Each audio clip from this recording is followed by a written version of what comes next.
Hello students. तो अगला topic पढ़ेंगे माइटोकॉन्ड्रिया। तो इससे पहले पढ़े थे एंडोमेम्ब्रेन सिस्टम। तो एंडोमेम्ब्रेन सिस्टम में 4 ऑर्गेनेलीज थे जिनकी फंक्शनिंग कोऑर्डिनेटेड थी, एक साथ फंक्शनिंग थी, जिसमें कौन कौन आ रहा था? Endoplasmic reticulum, Golgi apparatus, lysosome और वैक्यूल्स उनके साथ। अब उसके अलावा यूकैरियोटिक सेल में एक और मेम्ब्रेन बाउंड सेल ऑर्गेनेली कौन सा मिलेगा? माइटोकॉन्ड्रिया। तो माइटोकॉन्ड्रिया को क्या भी बोलते हैं? Power house of the cell भी बोलते हैं। क्यों? क्योंकि ये किसकी प्रोडक्शन करेगा? एटीपी की प्रोडक्शन करेगा। वो एटीपी जो कैसे काम करेगी? As a energy source use होगी सेल के अंदर। तो इसको power house of the cell भी बोलते हैं। और किसके अंदर प्रेजेंट मिलेगी? इन ऑल यूकैरियोटिक सेल के अंदर प्रेजेंट मिलेगा। अब माइटोकॉन्ड्रिया जो है वो डबल मेम्ब्रेन स्ट्रक्चर रहता है कि उसकी एक आउटर मेम्ब्रेन मिलेगी और एक इनर मेम्ब्रेन मिलेगी। तो इनर मेम्ब्रेन और आउटर मेम्ब्रेन। और जो इसकी इनर मेम्ब्रेन है वो इनफोल्डिंग शो करेगी, अंदर की वाली साइड क्या शो करेगी? इनफोल्डिंग। ऐसे स्ट्रक्चर मिलेगा उसकी इनर मेम्ब्रेन का, इनफोल्डिंग। तो ये इनर मेम्ब्रेन जो अंदर की साइड, जो अंदर स्पेस है, उस स्पेस को क्या बोलते हैं? मैट्रिक्स। मैट्रिक्स की तरफ जो इनफोल्डिंग शो करेगी, उन इनफोल्डिंग्स को क्या बोलेंगे? क्रिस्टा। तो आउटर मेम्ब्रेन, इनर मेम्ब्रेन क्या शो करिए? इनफोल्डिंग टुवर्ड्स मैट्रिक्स, जो इनर स्पेस है उस तरफ, उसको क्या बोलते हैं? क्रिस्टा, इनफोल्डिंग को। और जो आउटर मेम्ब्रेन और इनर मेम्ब्रेन के बीच में स्पेस है उसको क्या बोल रहे हैं? Inter membrane space.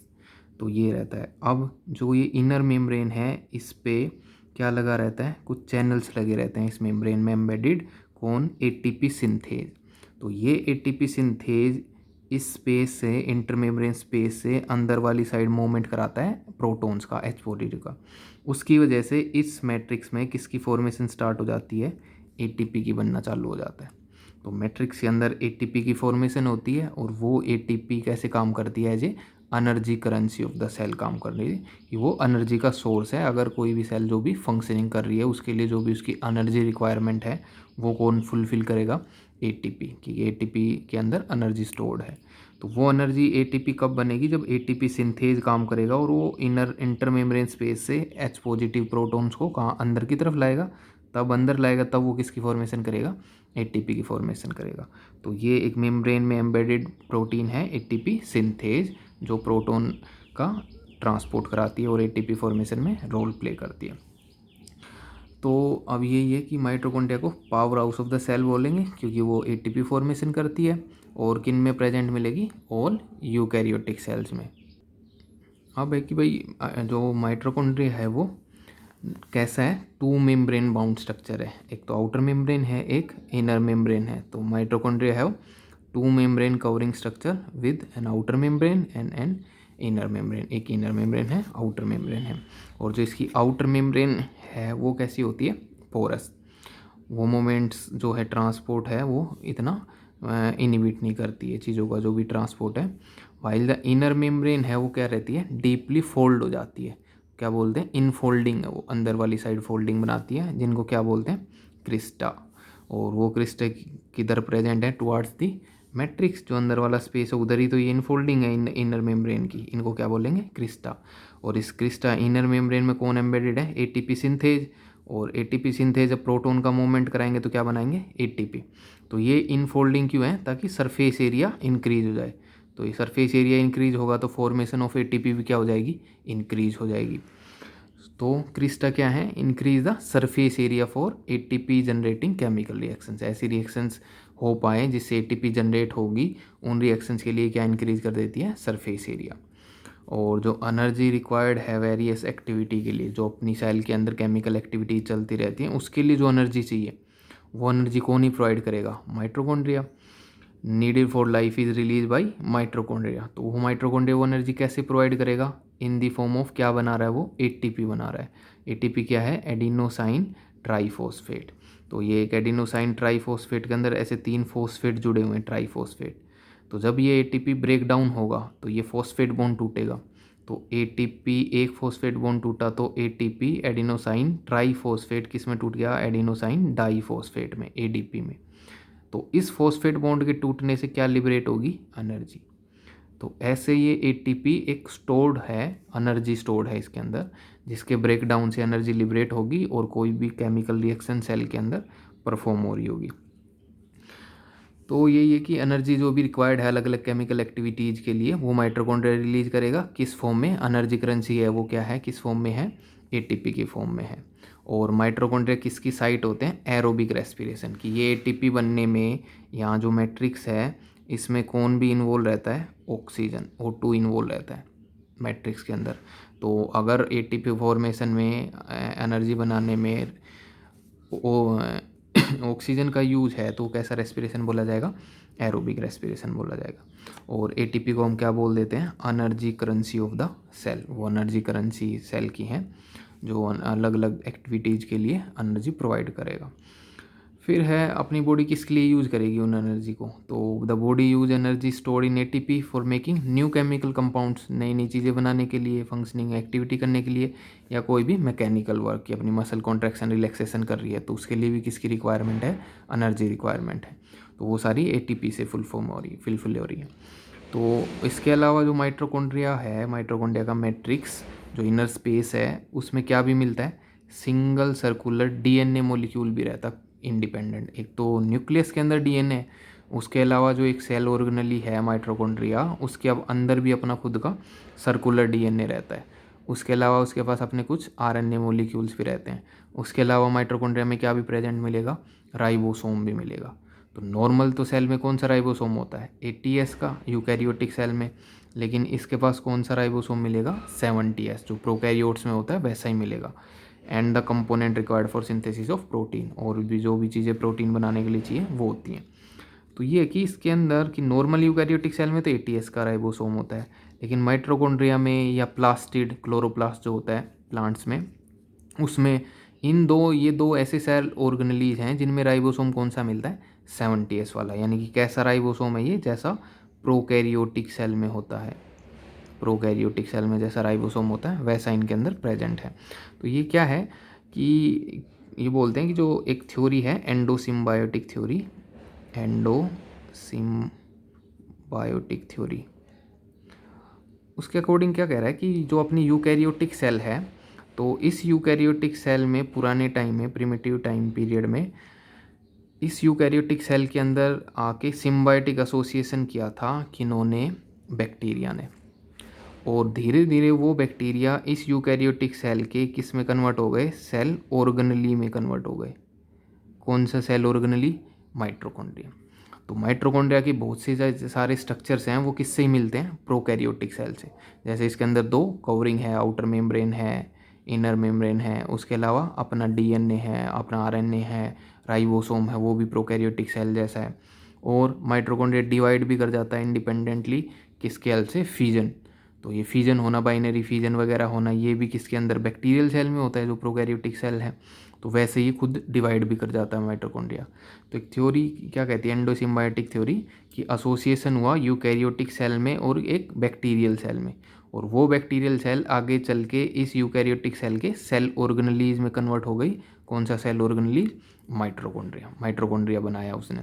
और ऐसे ही है कि कुछ बैक्टीरिया होते हैं, कौन से बैक्टीरिया? साइनोबैक्टीरिया, जो फोटोसिंथेटिक बैक्टीरिया होते हैं, अपना फूड खुद सिंथेसाइज करते हैं। तो उन साइनोबैक्टीरिया की जब यूकैरियोटिक सेल से एसोसिएशन हुई तो उन्होंने जैसे प्लांट सेल में क्या बनाया? प्लास्टिड। क्या बनाया? प्लास्टिड, क्लोरोप्लास्ट बनाया उन्होंने। तो वो उनके अंदर भी अपना राइबोसोम होता है 70S वाला, क्योंकि वो भी प्रोकैरियोटिक सेल से ओरिजिन हुए। तो ये माइटोकॉन्ड्रिया के बारे में। आउटर मेम्ब्रेन मिलेगी, इनर मेम्ब्रेन मैट्रिक्स की तरफ, इनर स्पेस की तरफ इनफोल्डिंग शो करेगी, जिनको क्या बोलेंगे? क्रिस्टा। इनर मेम्ब्रेन और आउटर मेम्ब्रेन के बीच में जो स्पेस मिलेगा उसको क्या बोलेंगे? Inter membrane space. Inner membrane क्या रखेगी? कौन सी प्रोटीन? एटीपी सिंथेज, जो क्या कराएगी? आयनिक मूवमेंट कराएगी प्रोटॉन्स का। उसकी वजह से क्या बनने लग जाएगी? एटीपी बनेगी। और ओवरऑल इस प्रोसेस में ट्रांसपोर्ट में किसका भी रोल रहता है? ऑक्सीजन का भी रोल रहता है। इसलिए कैसा रेस्पिरेशन बोलते हैं? Aerobic respiration. और किसकी फॉर्मेशन होगी? एटीपी की फॉर्मेशन। कहाँ पे होगी? मैट्रिक्स के अंदर। और यहाँ कौन भी प्रेजेंट है? सर्कुलर डीएनए प्रेजेंट है और यहाँ अपना खुद का माइटोकॉन्ड्रिया का राइबोसोम भी है। बट कौन सा राइबोसोम है? 70S वाला, जैसा प्रोकैरियोटिक सेल में मिलता है। तो बोलते हैं माइटोकॉन्ड्रिया एक्चुअली तो कहाँ से ओरिजिनेट हुआ और क्या आया यूकैरियोटिक सेल में? किसी प्रोकैरियोटिक सेल से ही आया। कोई प्रोकैरियोटिक सेल ही आके इसमें यूकैरियोटिक सेल में हैबिट हो गई, इसमें रहने लग गई, हैबिटेट की तरह यूज़ करने लग गई यूकैरियोटिक सेल को, और फाइनली इसका सेल ऑर्गेनेली बन गया। तो ये इतने पॉइंट्स हैं जो माइटोकॉन्ड्रिया के बारे में याद करने हैं। उसके बाद अगला सेल ऑर्गेनेली आता है जो मेनली प्लांट्स के अंदर प्रेजेंट मिलेगा। कौन? प्लास्टिड, और इसमें मेन होता है क्लोरोप्लास्ट। तो प्लास्टिड का एक ये जनरल डायग्राम है। इसमें क्या रहता है? प्लास्टिड भी जैसे माइटोकॉन्ड्रिया डबल मेम्ब्रेन स्ट्रक्चर है, ऐसे प्लास्टिड भी क्या रहता है? Double membrane structure. एक मिलेगी आउटर मेम्ब्रेन, दूसरी इनर मेम्ब्रेन। और इनर मेम्ब्रेन के अंदर जो स्पेस है, माइटोकॉन्ड्रियम तो जो इनर मेम्ब्रेन के अंदर स्पेस था वो क्या बोला जा रहा था? मैट्रिक्स। यहाँ जो इनर मेम्ब्रेन स्पेस है जिसमें फ्लूइड फिल्ड है वो क्या बोला जाता है? स्ट्रोमा। स्ट्रोमा। अब इस इनर मेम्ब्रेन फ्लूइड में, स्ट्रोमा में ऐसे स्ट्रक्चर रहते हैं, सैक लाइक स्ट्रक्चर, इनको क्या बोलते हैं? थाइलाकोइड्स। ये इंडिपेंडेंट स्ट्रक्चर क्या बोले जाते हैं? थाइलाकोइड्स। और इन थाइलाकोइड्स का जो ग्रुप बन जाता है, ये एक साथ एसोसिएट हो जाते हैं, तो वो पूरा ग्रुप क्या बोला जाता है? एक ग्रेनम, ग्रेना बोलते हैं उसको। तो ऐसे कि ये ग्रेना है, ये ग्रेना है, और भी रहते हैं। और जो ग्रेना वाली यूनिट्स हैं थाइलाकोइड, वो आपस में जुड़ी भी रहती हैं। किसके? एल्सिक ट्यूब लाइक स्ट्रक्चर, जिसको क्या बोलते हैं? Stroma lamellae. ये इतना स्ट्रक्चर प्रेजेंट रहता है। तो अब हम बोलते हैं कि भाई प्लास्टिड किस में काम करते हैं? मेनली फोटोसिंथेसिस में काम करेंगे, और पिगमेंट कंटेन करते हैं इनमें क्लोरोफिल, और वो सब प्रेजेंट होते हैं। तो इनके अंदर क्लोरोफिल एक्चुअली कहाँ प्रेजेंट होता है? थाइलाकोइड में, इस थाइलाकोइड की मेम्ब्रेन पे प्रेजेंट होता है। और इनमें फिर फूड बनाने के लिए फूड बनता है स्टार्च की फॉर्म में। वो स्टार्च की फॉर्म में फूड कहाँ सिंथेसाइज होता है? स्ट्रोमा के अंदर। एक साइकिल चलती है जिसको बोलते हैं केल्विन साइकिल। उसकी हेल्प से प्रोटीन का स्टार्च का मेनली सिंथेसिस होगा स्ट्रोमा वाले रीजन में। तो गैराप्लास्टिड पहले तो कहाँ प्रेजेंट मिलेगा? In all plant cell, plant cell में प्रेजेंट मिलेगा। इसके अलावा एक प्रोटिस्ट होता है, यूग्लिनोइड्स, वो भी फोटोसिंथेटिक होते हैं, उनके अंदर भी प्रेजेंट होता है प्लास्टिड। और वो क्या बियर करते हैं? प्लास्टिड में क्या मिलेगा? सम स्पेसिफिक पिगमेंट्स मिलेंगे जो क्या करेंगे? That impart specific colour to the plant. उन कलर्स की प्रेजेंस की वजह से, फोटो पिगमेंट्स की वजह से अलग अलग कलर आएगा। और base on the types of pigment, जो प्लास्टिड है उनको कितने टाइप्स में डिवाइड कर रखा है? 3 टाइप्स के प्लास्टिड होते हैं। कैसा पिगमेंट है उनके अंदर उस बेस पे। तो एक रहता है पहला क्लोरोप्लास्ट, दूसरा क्रोमोप्लास्ट, तीसरा ल्यूकोप्लास्ट। अलग अलग तरह के प्लास्टिड हैं।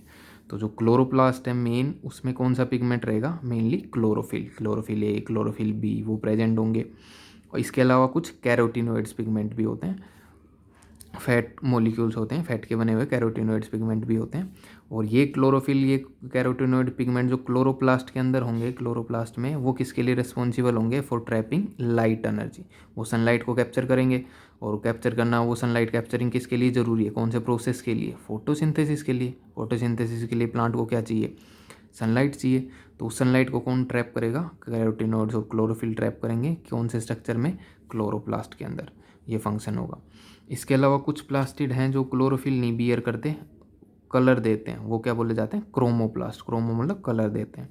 और वो कलर देने वाले कौन सा पिगमेंट कंटेन करते हैं? कैरोटिनोइड्स पिगमेंट ओनली, क्लोरोफिल नहीं होता। कौन से कैरोटिनोइड पिगमेंट? कैरोटीन और जेंथोफिल। इनकी वजह से वो अलग अलग कलर प्रोवाइड करते हैं डिफरेंट प्लांट्स के पार्ट्स को। तो these give the part of plant A yellow, orange या रेड कलर। अलग अलग प्लांट्स के जो कलर हैं वो क्रोमोप्लास्ट की प्रेजेंस की वजह से दिखते हैं। और उस क्रोमोप्लास्ट में कौन से पिगमेंट होंगे? Carotenoids pigment. कौन से? कैरोटीन और जेंथोफिल। उनकी वजह से, उनके डिस्ट्रीब्यूशन की वजह से अलग अलग कलर मिलेगा प्लांट के बॉडी पार्ट्स को। फिर आता है एक तीसरा ल्यूकोप्लास्ट। तो ये कैसे प्लास्टिड रहते हैं? कलरलेस। ये कलर प्रोवाइड नहीं करते। तो कलर प्रोवाइड नहीं करते तो ये क्या फंक्शन करते हैं? स्टोरेज का काम करते हैं। अलग अलग न्यूट्रेंट्स है वो स्टोर करते हैं, न्यूट्रेंट स्टोरेज का काम करते हैं ये वाले प्लास्टिड ल्यूकोप्लास्ट। अब कल स्टोरेज के हिसाब से ल्यूकोप्लास्ट थ्री टाइप्स के हैं। पहला रहता है अमाइलोप्लास्ट, एक रहता है इलियोप्लास्ट, एक रहता है अल्यूरोप्लास्ट। तो जो अमाइलोप्लास्ट है, टाइप है ल्यूकोप्लास्ट की, वो एक्चुअली क्या स्टोर करेगा? कार्बोहाइड्रेट, कि प्लांट में जो कार्बोहाइड्रेट बन रही है, स्टार्च बन रही है, वो किस में स्टोर हो जाएगी, अमाइलोप्लास्ट में स्टोर हो जाएगी वो। ऐसे रहते हैं इलियोप्लास्ट, वो एक्चुअली क्या स्टोर करेंगे, ऑयल एंड फैट, जो भी लिपिड कंटेंट है, फैट कंटेंट है, उसको कौन स्टोर करेगा, कौन सा, ल्यूकोप्लास्ट, इलियोप्लास्ट। और जो प्रोटीन स्टोर करने वाले होते हैं उनको क्या बोलते हैं, एल्यूरोप्लास्ट। वो कैसे प्लास्टिड रहते हैं, कौन से ल्यूकोप्लास्ट रहते हैं, एल्यूरोप्लास्ट। तो कुछ कार्बोहाइड्रेट स्टोर करते हैं, कुछ फैट स्टोर करते हैं, कुछ प्रोटीन स्टोर करते हैं। और ये तीनों ही पिगमेंट इनमें होते नहीं है, तो कलरलेस प्लास्टिड हैं और स्टोरेज का काम करते हैं, अलग अलग अमाइलोप्लास्ट, इलियोप्लास्ट और एल्यूरोप्लास्ट। इसके अलावा जो कलर देते थे, क्रोमोप्लास्ट, और जो फोटोसिंथेसिस में रोल प्ले करते थे, क्लोरोप्लास्ट। ये 3 टाइप्स के प्लास्टिड हैं on the basis of types of pigment present in them. फिर है कि जो मेजोरिटी है ऑफ द क्लोरोप्लास्ट, वो कहाँ प्रेजेंट मिलेगा, क्लोरोप्लास्ट। तो क्लोरोप्लास्ट का काम है फोटोसिंथेसिस करना, तो ये मेनली काम होगा फोटोसिंथेसिस, कौन से पार्ट में होगा, प्लांट के लीफ रीजन में।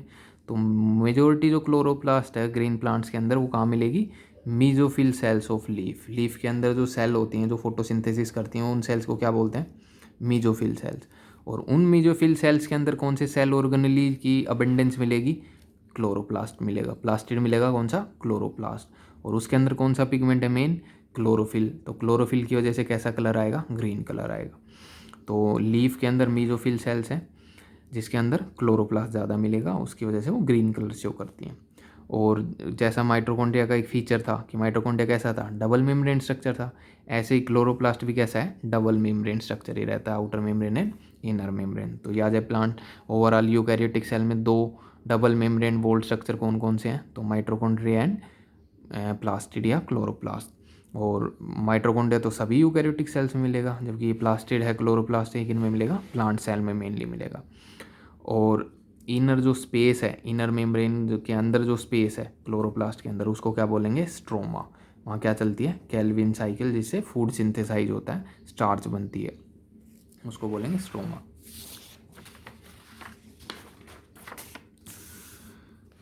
फिर आता कि यही है कि जो number of organise flat and membranous sac like structure होते हैं स्ट्रोमा के अंदर, उनको हम क्या बोल रहे थे, थाइलाकोइड्स बोल रहे थे। वो कहाँ प्रेजेंट थे, स्ट्रोमा के अंदर प्रेजेंट थे। और ये थाइलाकोइड्स आपस में कैसे जुड़े थे भाई, ये फ्लैट मेम्ब्रेनस ट्यूब्यूल था जो इनको जोड़ रहा था आपस में, उसको क्या बोल रहे थे, स्ट्रोमा लेमिले, जो कनेक्ट कर रहा था थाइलाकोइड्स ऑफ डिफरेंट ग्रेनम। जो अलग अलग ग्रेना थे उनके थाइलाकोइड्स को कौन जोड़ रहा था, स्ट्रोमा लेमिले। तो जो ग्रुप ऑफ थाइलाकोइड था वो क्या बोला जा रहा था, ग्रेना। और ऐसे अलग अलग ग्रेना के जो इंडिविजुअल थाइलाकोइड्स थे उनको कौन जोड़ रहा था, स्ट्रोमा लेमिले जोड़ रहा था उनको। और जो स्ट्रोमा है क्लोरोप्लास्ट का, वो क्या कंटेन करता है, एंजाइम्स कंटेन करता है। और वो एंजाइम्स क्यों ज़रूरी है, किसकी सिंथेसिस के लिए, कार्बोहाइड्रेट बनाने के लिए, स्टार्च बनाने के लिए और प्रोटीन्स बनाने के लिए। और इसके अलावा जो इसका स्ट्रोमा रीजन है उसमें क्या भी प्रेजेंट रहेगा, डबल स्टैंडर्ड सर्कुलर डीएनए। जैसा माइटोकॉन्ड्रिया में था मैट्रिक्स में, ऐसा ही इसमें स्ट्रोमा में क्या मिलेगा, डबल स्टैंडर्ड सर्कुलर डीएनए मिलेगा। और खुद का ही क्या मिलेगा, राइबोसोम मिलेगा, कौन सा, 70S। जैसा प्रोकैरियोट में होता है वैसा ही इनके अंदर राइबोसोम रहता है।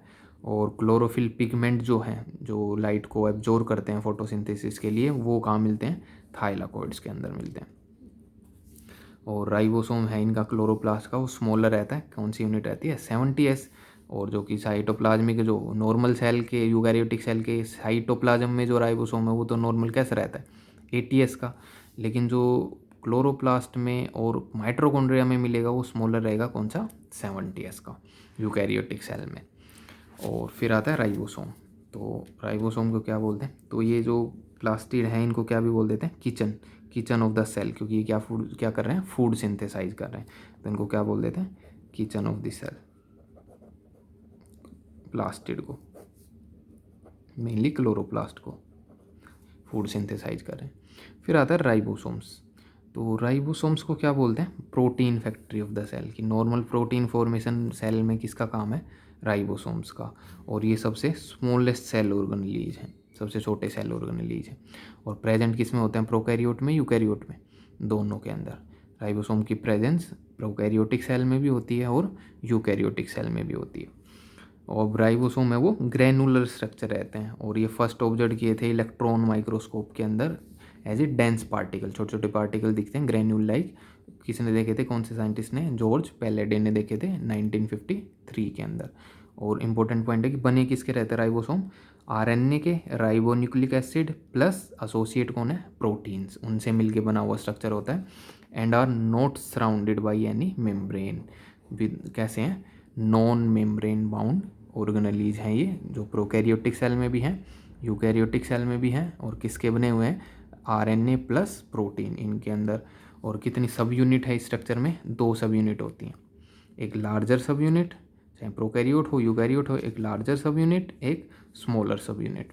तो प्रोकैरियोट में स्मॉलर सब यूनिट 30s, लार्जर सब यूनिट 50s, और ये दोनों इकट्ठी होकर असेंबल होकर क्या बनाती हैं, 70s का राइबोसोम बनाती हैं प्रोकैरियोट्स के अंदर।